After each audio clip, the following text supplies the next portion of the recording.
Your blocked hip thrust. This variation is quite cool because it just allows you to lift probably the most amount of weight in hip thrust that you can do.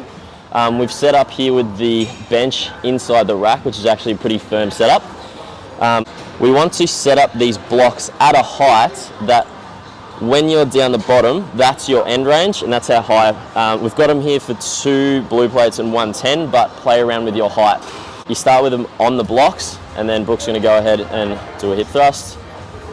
Nice little hold at the top to represent that you're strong enough to do that weight, and then come back down. With the foot set up, she's got them about shoulder width apart, a tiny little toe point out, and her shins are straight up and down. What you want to do is isolate your rib cage to be sitting like it's on top of the bench and facing the sky. All that's happening is you're dipping your hips down and then rotating it back up. It's called posterior pelvic tilt, and it's going to allow you to fully shorten your glutes. So if you imagine this is her pelvis, she's going like that and then tilting it back up. And she's also going to set up with her shoulder blades, the bottom of her shoulder blades riding the corner of the bench. Another problem that happens is if people's feet are too far away, they might start to feel a lot of hamstring recruitment because your feet are trying to pull this way.